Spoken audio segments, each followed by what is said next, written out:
시대를 거슬러 올라가는 복된 믿음의 삶이라는 제목으로 함께 말씀을 나누겠습니다.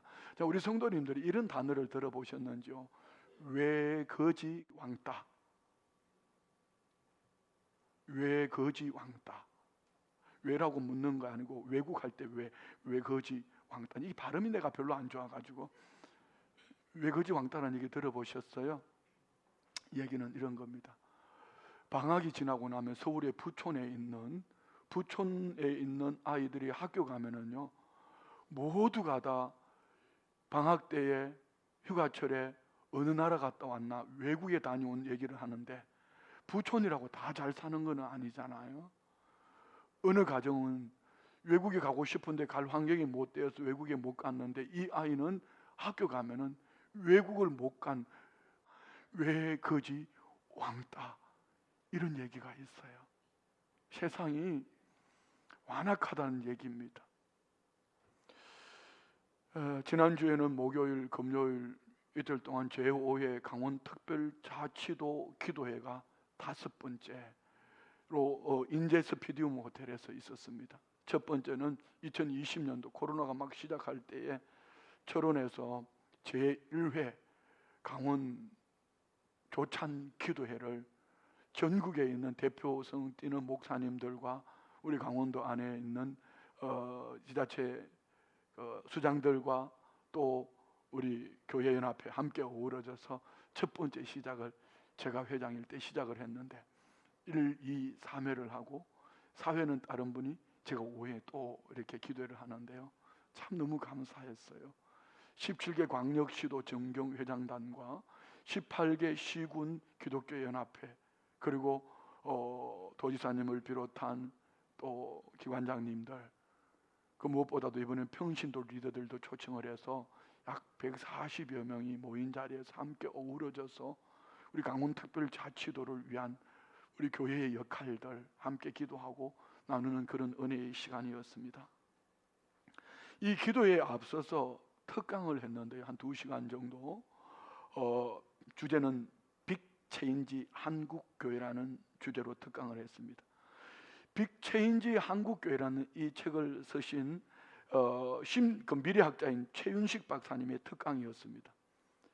여러분 이 책 읽어보셨는지 모르겠는데, 이 책 내용은 팬데믹 이후에 하나님이 세상을 빅체인지 하신다라는 이분이 책을 쓰신 그 책을 말고, 미래학자로서 이제 코로나 이후에 앞으로 2050년이 되면은 한국 교회가 쇠퇴할 것인가, 부흥할 것인가, 지금처럼 위기로 점점 더해지는 위기를 맞을 것인가, 새로운 부흥이 있을 것인가, 이런 내용이었습니다.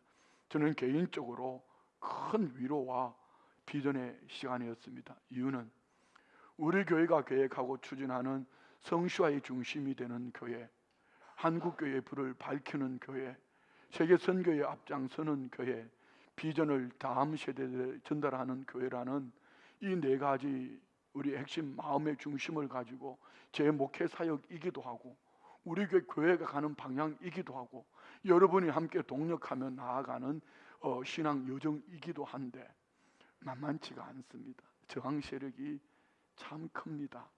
사사건건 성시화의 중심이 되는 교회로 몸부림을 하면은 지역 안에 있는 보이지 않는 저항 세력들이 있고요, 또 나아가서 한국교회의 불을 밝히는 교회, 한국교회의 도전을 쉽게 표현하면 춘천에서 어떻게 선한 것이 날 수 있나, 뭐 이런 얘기죠.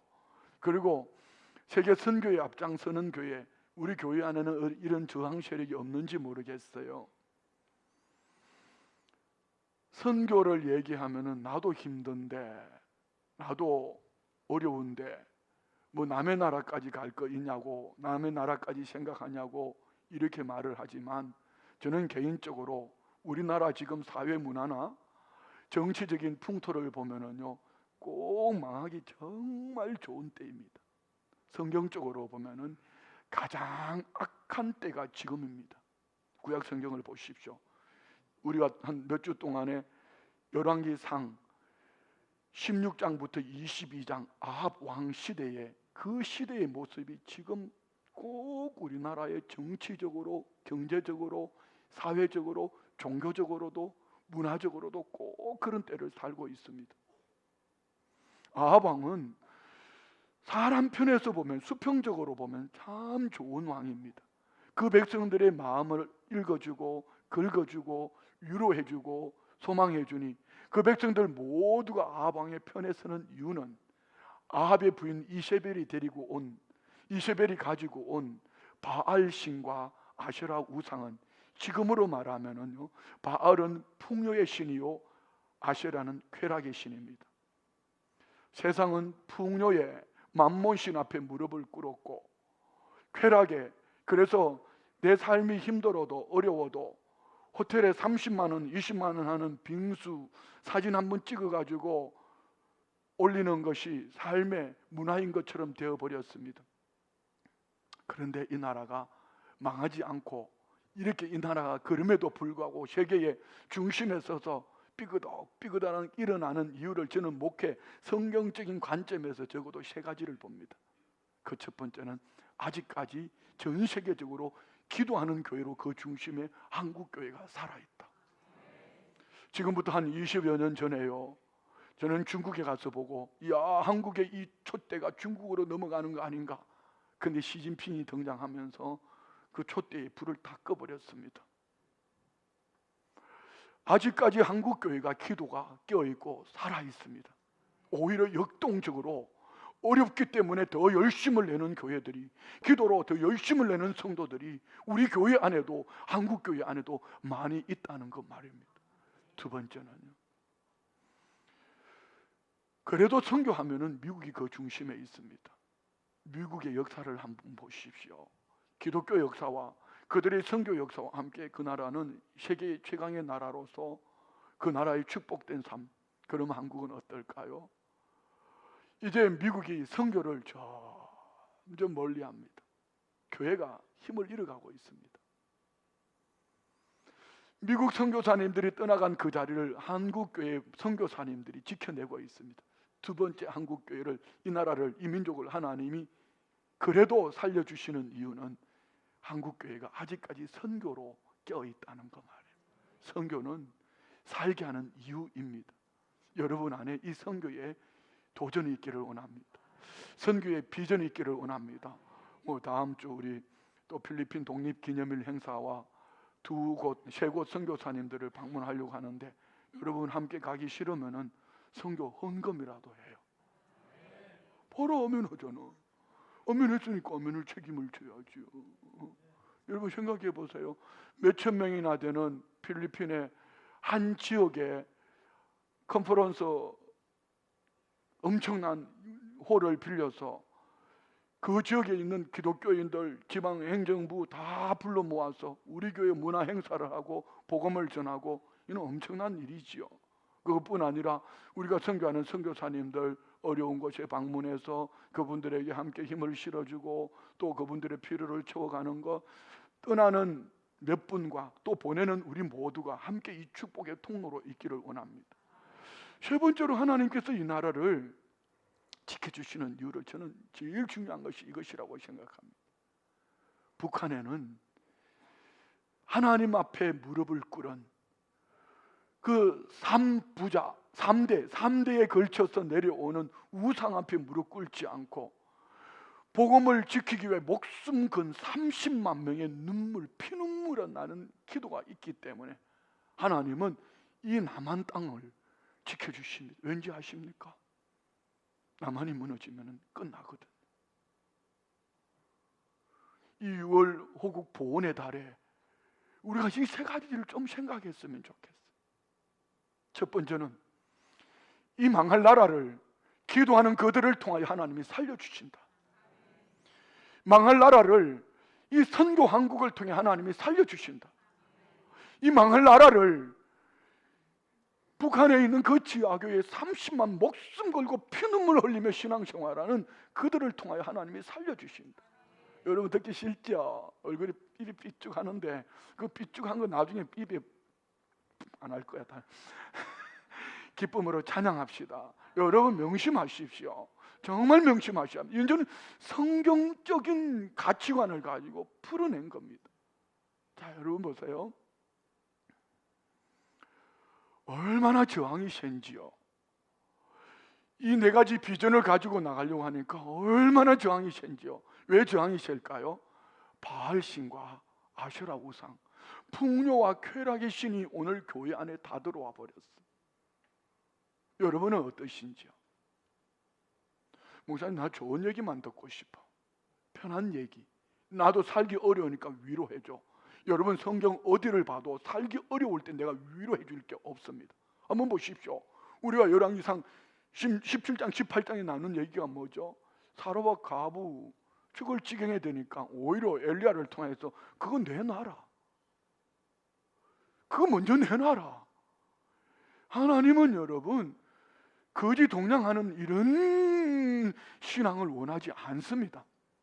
하나님은 저와 우리가 어려울 때, 힘들 때 하나님이 하셨다라고 말할 수 있는 하나님의 역사하심을 어렵기 때문에, 힘들기 때문에 우리가 기도하고 더 열심을 내 선교하고 더 열심을 남북 복음 통일을 위해서, 다음 세대를 위해서 우리가 성취와의 중심이 되고 한국교회의 불을 밝히기 위해서 세계 선교에 열심을 내는 우리를 통하여 하나님이 살아계신다, 하나님이 역사하신다, 하나님이 살아계셔서 순복음 춘천교회를 부흥시킨다, 하나님이 살아계셔서 순복음 춘천교회 성도들을 축복하신다. 이것을 하나님은 받으시기 원하는 겁니다. 할렐루야. 그런데 왜 제가 위로를 받았냐면요,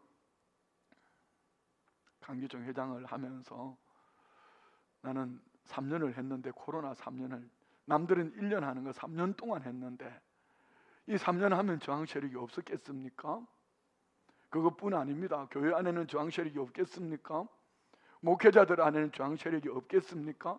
더더욱 열왕기상 20장부터 22장, 지지난주 수요일 저녁부터 수요일 저녁, 목요일 새벽, 금요일 새벽, 금요일 저녁, 그리고 지난주 화요일, 화, 수, 목, 여러분 몇 번의 설교를 통하여서 설교할 때는요, 무릎 꿇고 기도하고 말씀을 받을 때는 하나님의 은혜로 오늘 새벽에 나오는 성도님들을 정말 위로해야지 이러면서도 막상 말씀을 펼쳐놓고 그 속으로 들어가면은요, 위로보다는요 성도님들에게 막 화살로 막 가슴을 팍팍 찔러대는 것.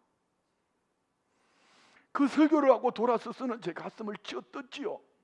하나님, 나도 위로하는 목사가 되게 해주세요. 그런데 다음날 또 강단에 서면은 또 그 말씀으로, 그런데 시대를 보는 거예요.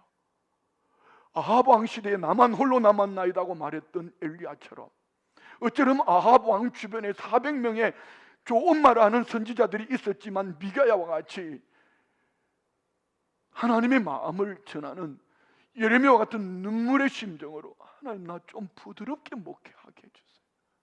그게 되지 않아요. 많은 성도님들에게 설교로 상처를 주고 가슴을 찌르고 심정을 뚫어내니까 제가 불편한 거예요.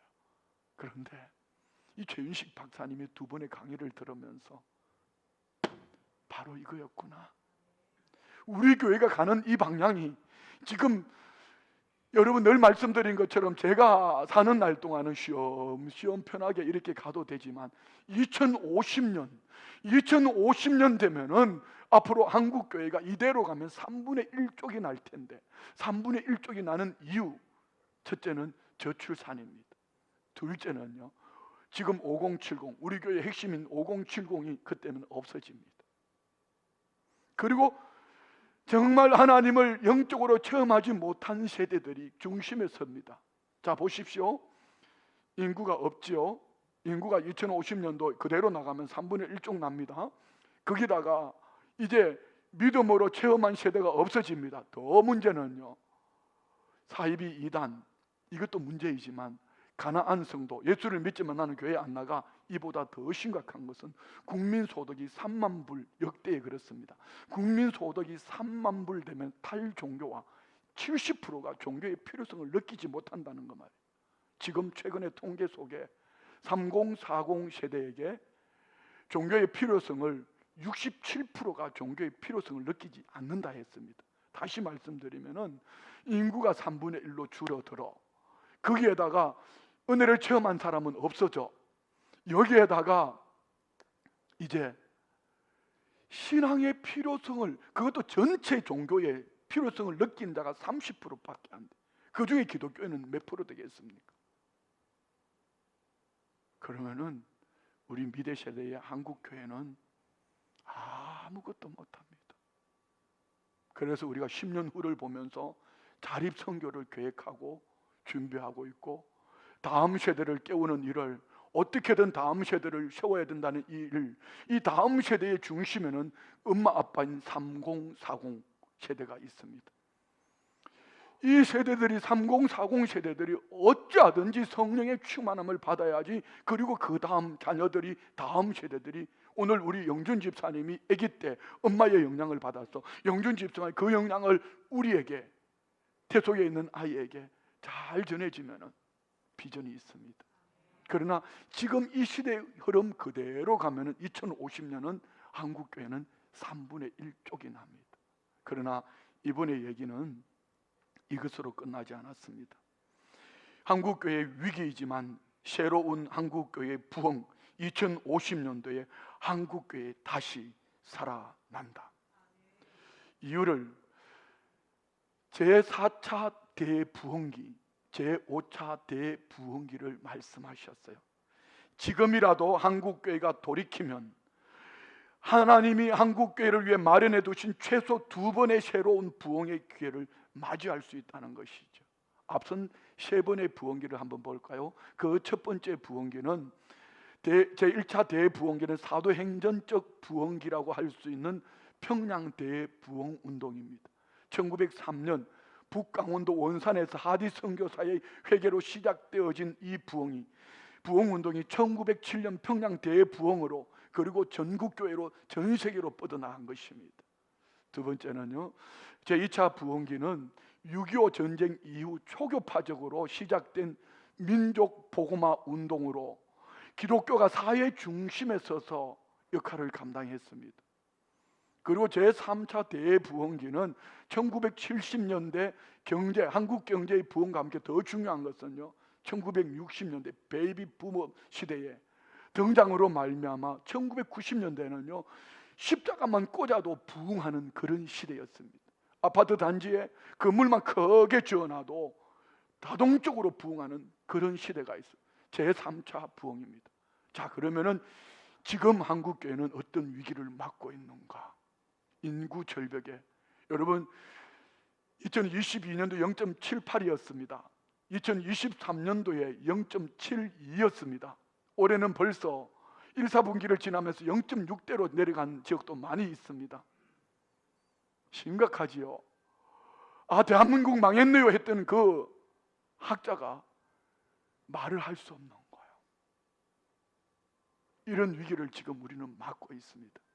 그런데 제4부흥기는, 4차 부흥기는 포로기, 쉽게 표현하면은요, 이스라엘 백성들이 하나님의 백성임에도 불구하고 몸은 성전에 와 있지만 마음의 우상을 섬기다가 그 나라를 통째로 70년 포로기로 빼앗겼습니다.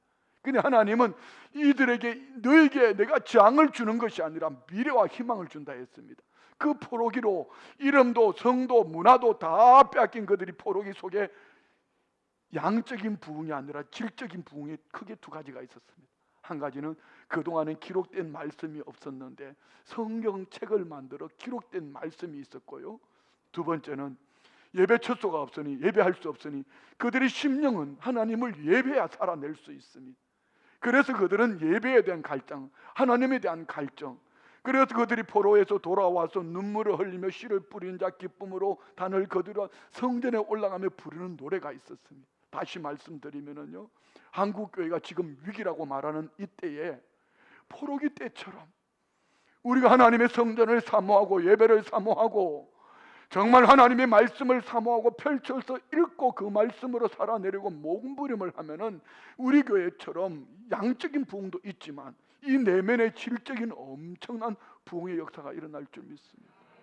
제가 어제 우리 중고등부 담당 사역자하고 얘기를 하다가요, 기가 막힌 얘기를 들었습니다. 우리 중고등부 안에는 진짜로 괜찮은 친구들이 많이 있어요.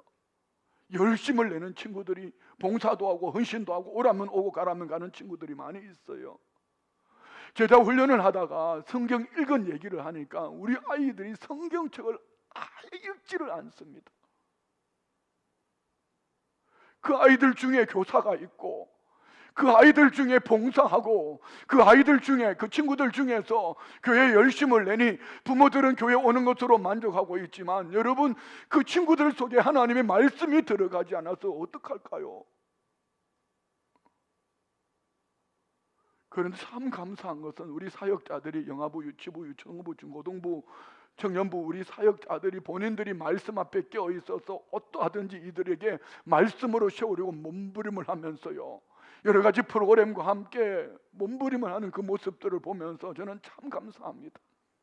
사랑하는 우리 성도님들, 오늘 우리 도영준 집사님 얘기를 좀 마음에 귀 기울여 보십시오. 나는 우리 엄마하고 싸우면서 예배드렸다고. 나는 우리 엄마한테 맞으면서 예배드렸다고. 그래서 나도 우리에게 나도 그대로 그 영향을 주겠다고. 여러분은 어떠신지요? 혹시 오늘 주일날 학원에 보내신 분은 없었어요? 자, 여러분 한번 돌아보십시오. 교회 나오는 것으로 만족해서 아니 됩니다. 저는 여러분들과 함께 신앙생활 하다가 보니까 중고등부 친구들이 와서 열심을 하면은, 금요 저녁 기도에 나오면은, 수요 예배 나오면은 어떻게 학생들이 저렇게 나왔을까? 그렇게 귀하게 여겼는데, 예수님의 사람으로 제자 훈련을 하다가 보니까 말씀을 펼쳐놓고 보니 그 흔하게 읽는 초신자들이 제일 먼저 읽는 요한복음 한번 읽어보지 않았다는 것입니다. 여러분 어떡하실래요? 우리 한국교회 안에 하나님이 허락하신 2050년 되기 전에 우리 순복음 춘천교회 그 중심에 서서 포로기의 대부흥기를 맞이할 수 있는 이런 은혜가 있기를 축복합니다. 제5차 대부흥은 이겁니다.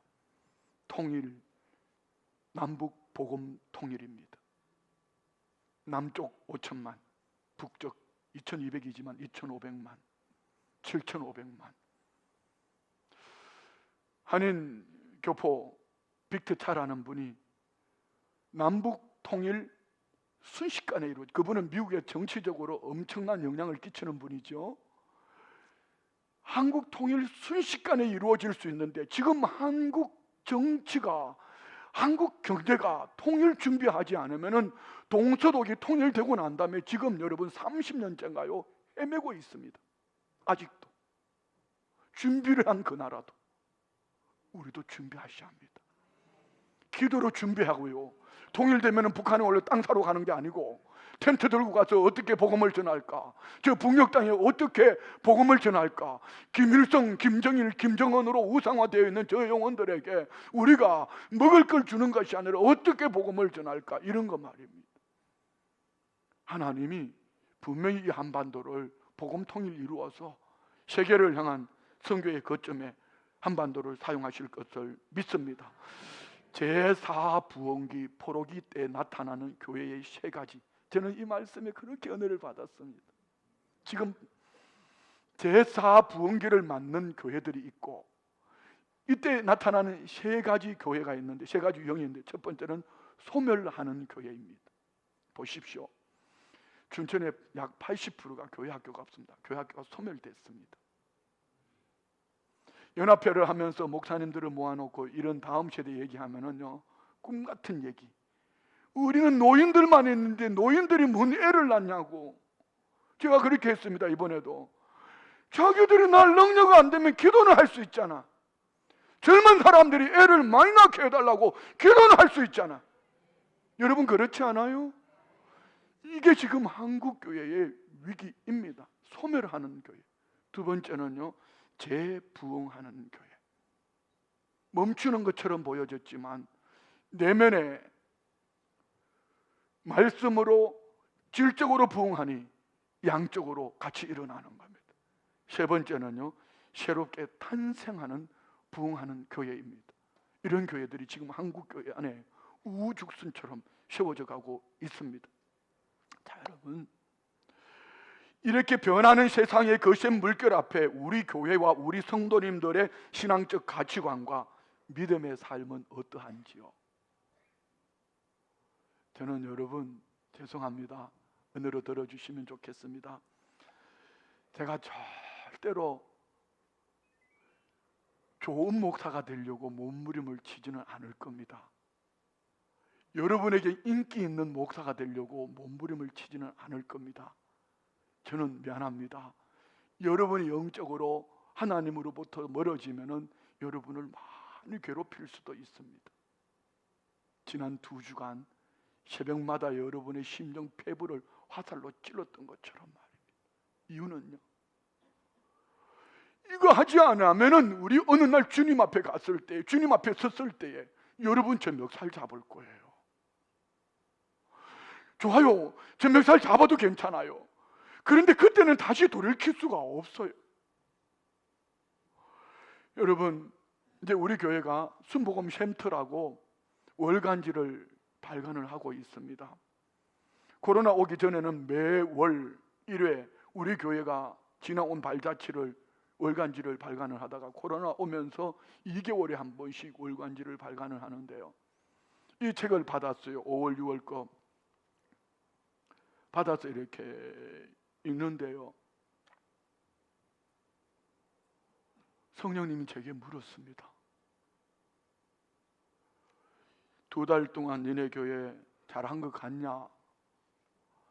2달 동안에 니네 교회가 내가 보기에 잘한 것 같냐? 이렇게 물으셨어요.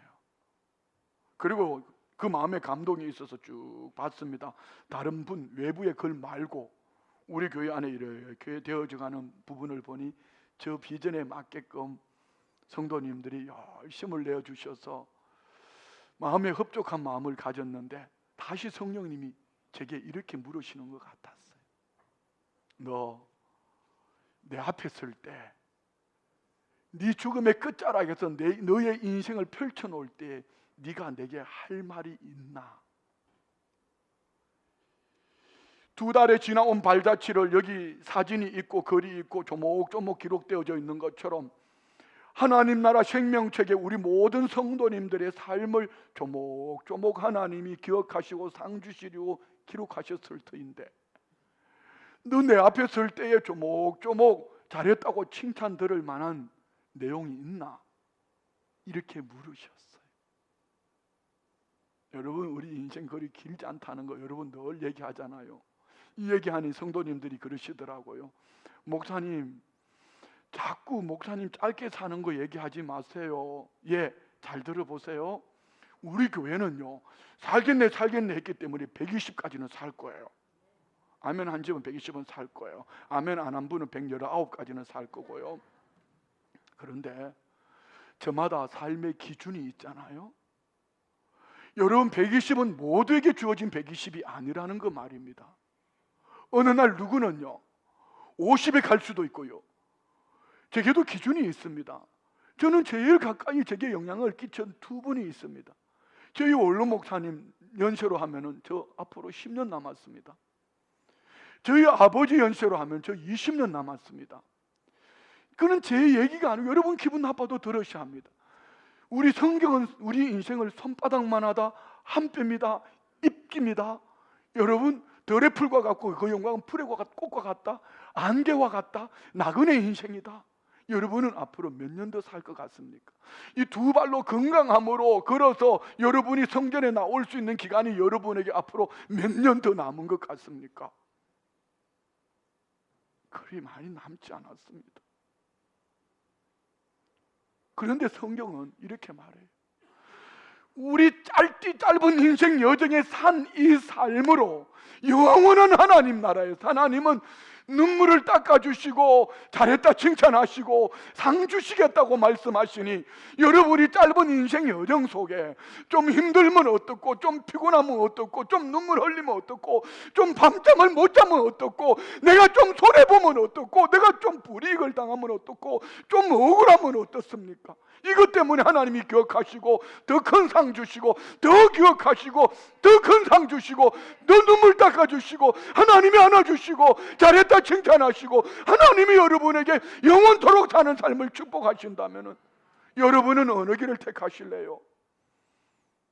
짧은 인생 여정을 행복하게 사시다가 불 가운데 구원 얻기를 원합니까? 짧은 인생 여정을 주님의 마음에 속 드는 자로 살다가 영원한 하나님 나라에서 영원토록 사는 그 삶에 상 얻고 칭찬 듣는 삶을 사시기를 원하십니까?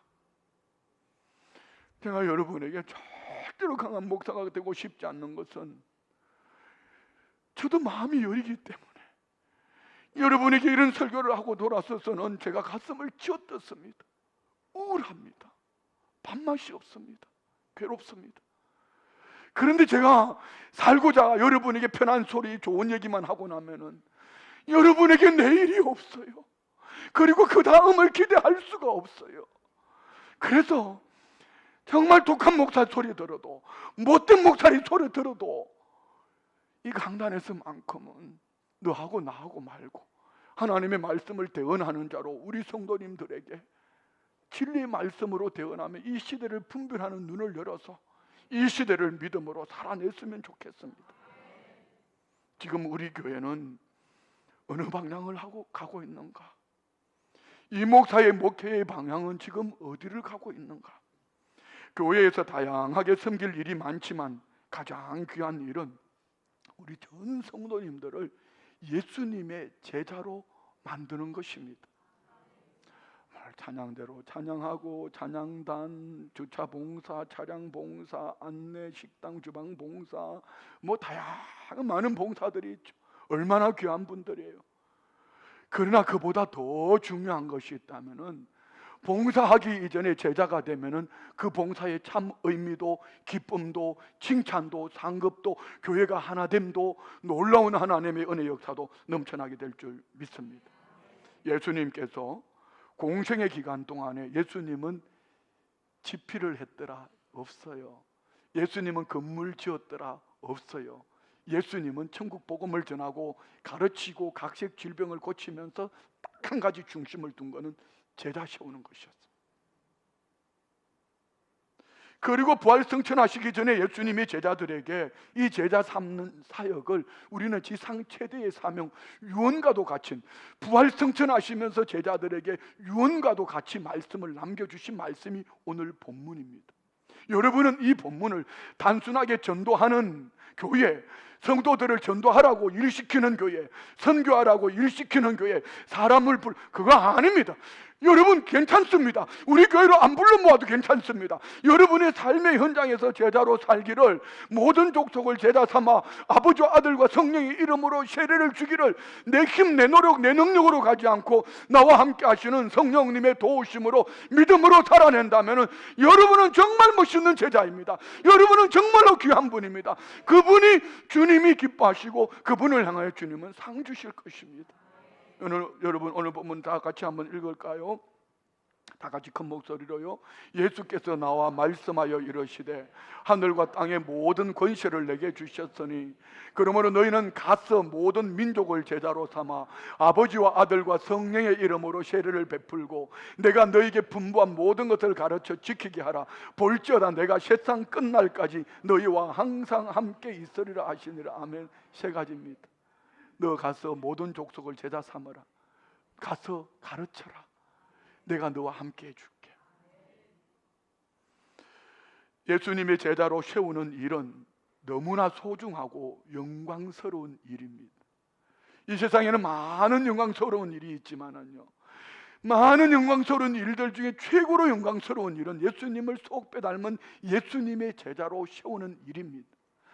예수님의 제자로 세워져야 예수님께서 세우신 주님의 몸된 교회 공동체에 우리 주님이 주인 되시고 철저하게 종의 자리에서 섬기고 헌신하는 삶의 기쁨과 그리고 영원한 하나님 나라 칭찬 상급을 바라볼 수 있기 때문입니다.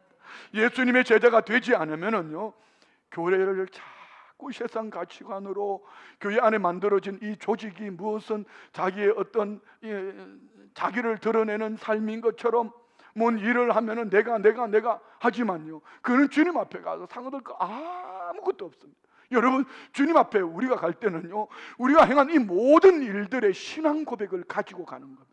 찬양할 때 어떤 마음으로 신앙 고백했냐, 어떤 마음으로 찬양했냐, 기도할 때, 헌신할 때, 헌금할 때에, 선교할 때에 정말 주님 주신 힘으로 주는 그리스도시요 살아계신 하나님의 아들이시라고 이 신앙을 고백하면 믿음으로 했냐? 신앙 고백이 함께하지 않는 여러분, 나는요 어느 날 없어집니다.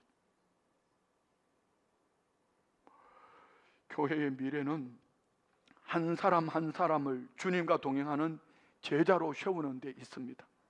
예수님은 3년 동안 제자들과 함께 지내면서 3대 사역을 통하여, 그리고 부활 승천하시면서 제자들에게 교회와 양무리를 맡기면서 땅 끝까지 가서 모든 민족을 제자 삼으라고 말씀합니다. 그러면 제자들에게 오늘 예수님은 12제자에게 2가지 약속을 주시는데, 이 2가지 약속이 오늘 저와 우리 안에 있으면은 제자로 살아갈 때 여러분 큰 힘이 될 겁니다. 그 첫 번째는요, 주님이 항상 함께 하시겠다고 약속하셨어요. 네가 모든 민족을 향해 갈 때 제게는요, 이 목사 걱정하지 마라. 아무리 세상의 저항이 세도 내가 너와 함께, 걱정하지 마라. 아무리 너를 죽이겠다고 덤벼들어도 까짓것 죽으려면 죽어라. 내가 너와 함께 한다. 여러분, 이거 말입니다. 여러분은 어떠세요? 오늘 보면 20절 말씀 보세요. 볼지어다 내가 세상 끝날까지 너희와 항상 함께 있으리라. 약속해 주셨어요. 손해 많이 보셨죠? 예수 믿는 것 때문에 억울한 일 많이 당하셨죠? 괜찮습니다. 주님이 함께 하셔서 다 보시고 다 들으셨습니다. 여러분의 흘리는 눈물도 보셨어요. 여러분이 아파하는 이 심령의 아픔도 보셨어요. 두 번째 약속이 있습니다. 약속하신 성령을 기다리라고 말씀합니다. 자, 오순절 제자들에게는 성령을 기다리라고 약속하셨지만 우리에게는 이미 성령님이 우리 가운데 오셨습니다. 그러므로 우리는 더 이상 성령을 기다리는 것이 아니고 내 안에 계신 예수님으로 충만하여지기를 축복합니다. 자, 한번 사도행전 1장 4절로 5절 말씀 봅시다. 다 같이요. 사도와 함께 모이사 그들에게 분부하여 이르시되 예루살렘을 떠나지 말고 내게서 들은 바 아버지께서 약속하신 것을 기다리라. 요한은 물로 세례를 베풀었으나 너희는 몇 날이 못되어 성령으로 세례를 받으리라. 할렐루야. 약속의 말씀을 받은 이들이 말씀하신 그대로 모였습니다. 모든 족속으로 제자 삼기 전에 아버지께서 약속하신 성령이 임할 때까지 예루살렘을 떠나지 말라고 이 약속의 말씀을 부여잡고 사도행전 1장 13절 14절에 보면은 제자들이 모였습니다. 한번 읽을까요?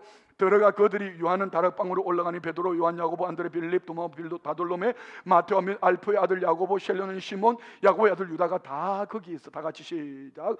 여자들과 예수의 어머니 마리아와 예수의 아우들과 더불어 마음을 같이하여 오로지 기도에 힘쓰더라. 자, 여러분, 제4 부흥과 제5의 부흥을 맡기를 원한다면 우리에게 반드시 있어야 될 것은요, 이미 제자로 세워진 여러분들과 여기에 아직 믿음이 연약한 자이든지 중요한 것은 더불어 마음을 함께 하나로 모아서 오로지 기도하는 일에 힘써야 합니다.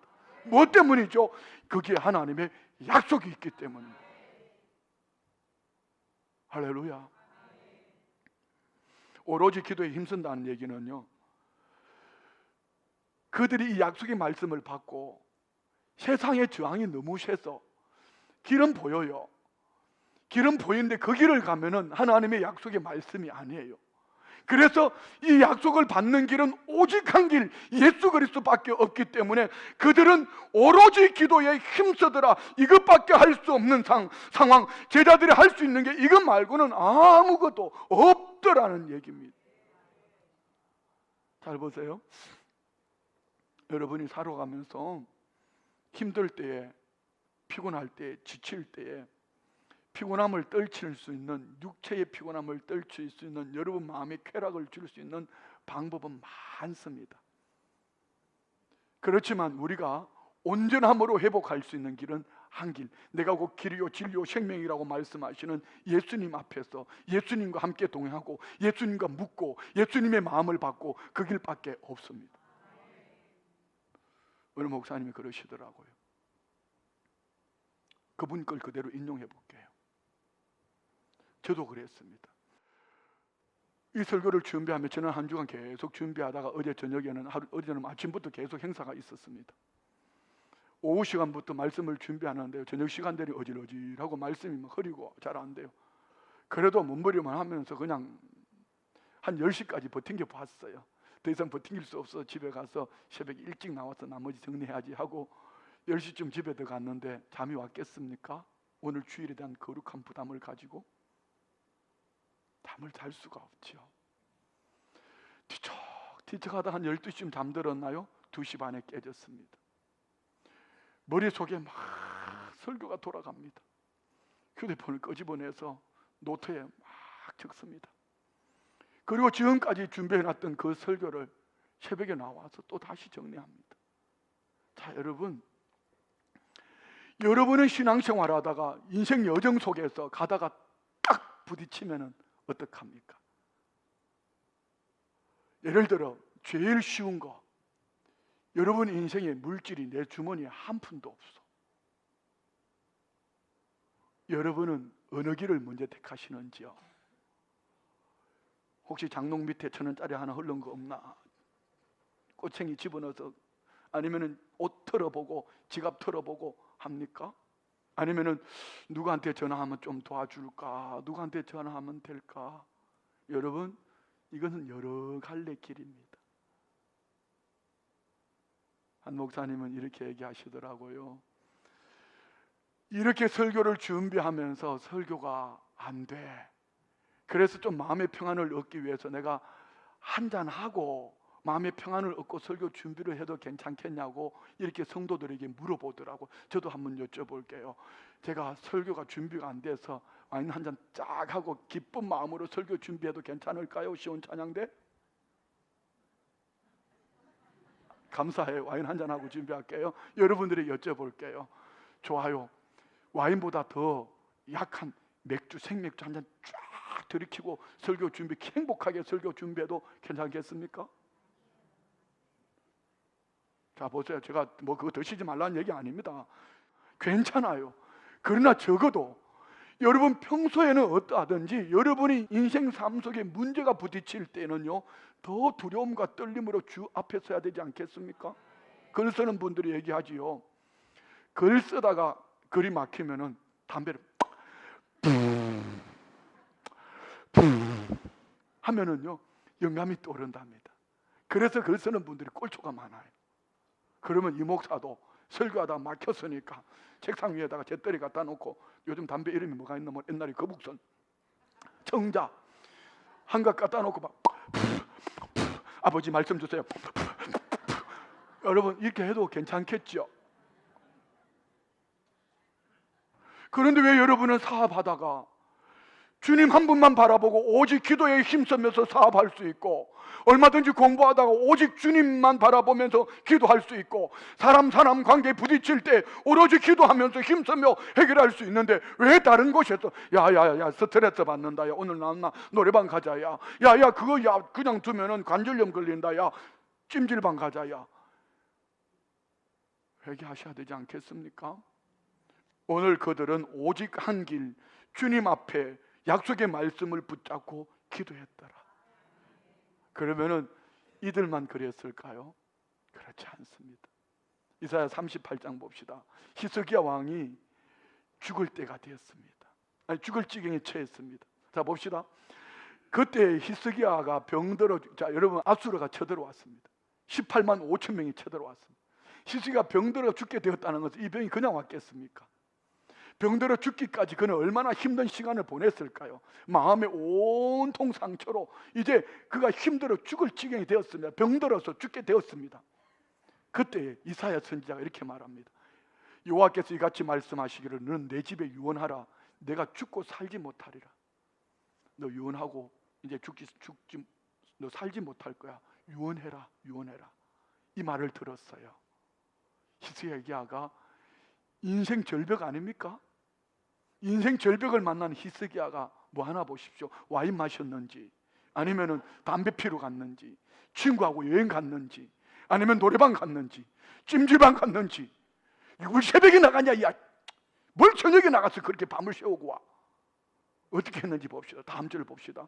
히스기야가 얼굴을 벽으로 향하고 여호와께, 얼굴을 벽으로 향했다는 것은요, 세상 등지고 벽 넘어 계신 하나님께 집중했다는 것입니다. 여러분 우리 세상 등지고 하나님께 집중합시다. 얼굴을 세상 덩지고 병 넘어 계신 하나님께 집중하는데 어떻게 기도했을까요? 다음 절 봅시다. 이르되 여호와여 구하오니 내가 주 앞에서 진실과 전심으로 행하며 주의 목전에서 선한 행한 것을 기억하옵소서 하고 히스기야가 심히 통곡한. 히스기야는 그래도 하나님, 내가 주 앞에 진실함과 절실함, 진실함과 이 간절함을 가지고 내가 살았지 않습니까? 내가 진실과 전심으로 행하여 주의 목전에서 선하게 행한 것을 주님 기억해 주십시오. 그러면서 그는 왜 히스기야는 통곡하는 기도를 드렸을까요? 쌓였다는 거죠. 여러분, 쌓아놓으면 병됩니다. 나 혼자 병되는 것이 아니고 이 병으로 사랑하는 아내에게, 남편에게, 부모에게, 자녀에게, 교우들에게 쌓아놓은 것이 여러분 병이 돼요. 공동체의 병이 돼요. 부부의 병이 되고요. 자녀들에게 병이 돼요. 히스기야는 그동안 쌓아놓았던 것입니다. 하나님은 이런 히스기야를 너 죽을 거야. 너 죽을 거야. 너 유언해. 그랬더니 세상 덩지고 병 넘어 계신 하나님 앞에 눈물로 통곡하며 기도하기를 상처를 퍼내는 거예요. 하나님, 나 이렇게 살았잖아요. 나 이렇게 살았잖아요. 막 퍼내는 거예요. 그랬더니 이 말을 하고 이사야가 집으로 돌아가는 사이에 하나님은 이사야에게 말씀을 주셨습니다. 다음 절 볼까요? 여러분, 이거 심각하게 들으셔야 돼요. 이에 여호와의 말씀이 이사야에게 임하여 이르시되 너는 가서 히스기야에게 이르기를 내 조상 다윗이 하나님 여호와께서 이같이 말씀하시기를 내가 내 기도를 들었고 내 눈물을 보았노라. 내가 내 수 안에 15년을 더하고 너와 이 성을 앗수르 왕의 손에서 건져내겠고 내가 또 이 성을 보호하라. 무슨 얘기죠? 너 고쳐줄게. 목숨 15년 연장해줄게. 너 대적 내가 물리쳐줄게. 그리고 이 성 보호해줄게. 뭐 했을 때 말입니까? 세상 덩지고 하나님 한 분밖에 내 인생에는 길이 없습니다. 하나님 앞에 엎드려 그 안에 쌓여있던 상처를, 어쩌면 쌓여진 상처가 병이 되었고 죽게 되었을지도 몰라요. 그러할 때 그는 하나님 앞에 심한 통곡으로 토하여내고 보냈더니 하나님이 그 중심을 보시고 생명을 연장시켜 주시고 대적을 물리쳐 주시고 그 성을 지켜주시겠다고 약속하셨어요. 자, 그러면 여러분, 히스기야만 그리했을까요?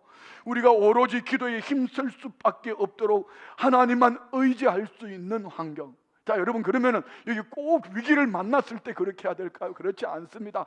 여러분, 얼마든지 좋을 때 있을 때에 세상 덩지고 나는 주님밖에 없습니다. 다윗처럼 나는 주님밖에 없습니다. 예배의 왕, 찬송의 왕, 기도의 왕, 철저하게 주님을 의지하는 왕 다윗처럼 나는 하나님밖에 없어요. 하나님밖에 없어요. 엎드릴 때에 하나님은 그를 들어 선한 왕의 중심에 세우셨던 것처럼 여러분 있을 때 할 수 있을 때 여러분이 그 중심에 서 있으면 더하여지는 은혜가 점점 넘쳐날 줄 믿습니다. 우리가 잘 알고 있는 한나는 어땠을까요?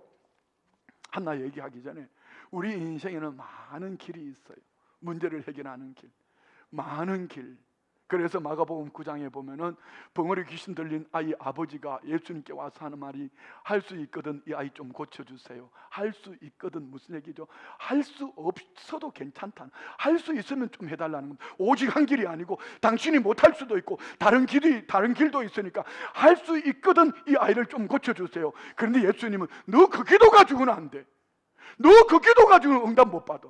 여러분, 여기에 그 기도 때문에 기도하는 자리에는 와 있지만 그렇게 부르짖고 기도했지만 할 수 있으면 좀 고쳐주시고요, 오직 예수님 한 분만이 아니라 다른 길도 있으니 이것도 해보고 저것도 해보고 마지막 아니야 몇 가지, 그게 아니라는 것이죠. 마가복음 9장 23절 볼까요? 다 같이 큰 목소리로 읽어요. 예수께서 이러시다 할 수 있거든이 무슨 말이냐? 믿는 자에게는 능히 하지 못할 일이 없느니라. 무슨 얘기입니까? 한 길밖에 없다잉. 너 한 길밖에 없다잉. 믿어라. 내가 한다. 믿어라. 이 얘기예요. 자, 여러분, 사노라면 삶의 괴로운 일들을 맞이할 때가 있습니다. 여러분 어떻게 사시는지요? 한나를 보십시오. 사무엘상 1장 10절 말씀 봅시다. 한나가 마음이 괴로워서. 여러분 마음이 괴로우면 뭐하죠? 다 같이 시작. 한잔 한다. 여러분 마음이 괴로우면 뭐하죠? 한 대 핀다. 여러분 한다 마음이 괴로우면 가족들 모처럼 여행 가자. 주일날 야 주일은 1년에 52번 있는 거야. 여행 갔다 와서 좀 마음도 회복하고 갔다 오자. 아니죠. 우리 성도님들은 한나처럼 마음이 괴로워서 뭐 하시죠? 여호와께 뭐 했더라?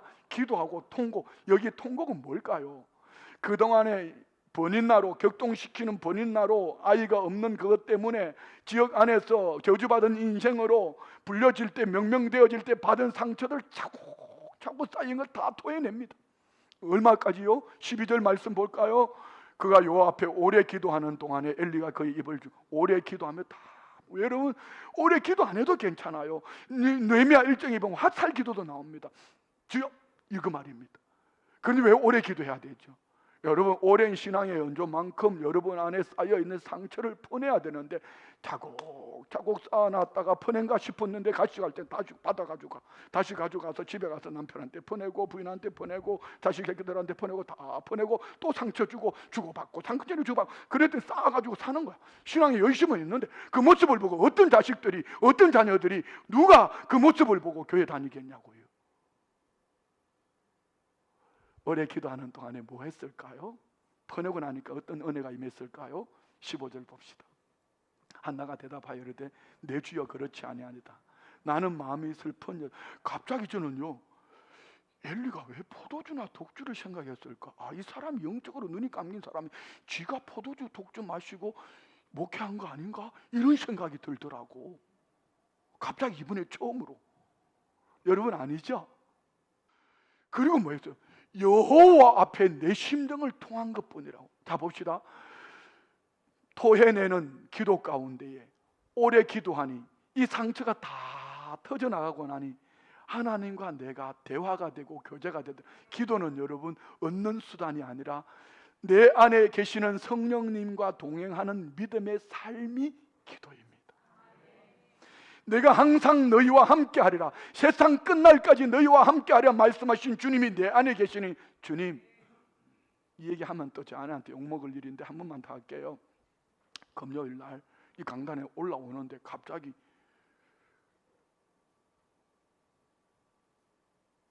김정미한테 너 2부 번일 기도회 하는 거 한번 좀 시켜봐라 이런 마음을 주셨어요. 사전에 결제를 맡아야 돼. 결제도 안 맡고 강단에 올라와가지고 한번 하라 그랬더니 저는 제 아내를 잘 알거든요. 30 몇 년을 같이 살았잖아. 사람들 앞에 가면은 얼굴도 안 내미는 사람이에요.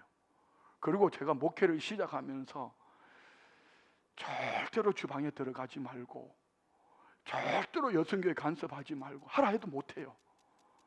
2가지만 해라. 기도하는 거하고 큐티하는 거. 그래서 제가 신학교를 보냈습니다. 신학교를 2군데, 대학원을, 그리고 온누리교회에 보냈습니다. 갑자기 불러냈더니 쫙 이렇게 하더라고. 그러더니 나오라고 했더니 나와가지고 한 20분 동안 풀어냈는데요.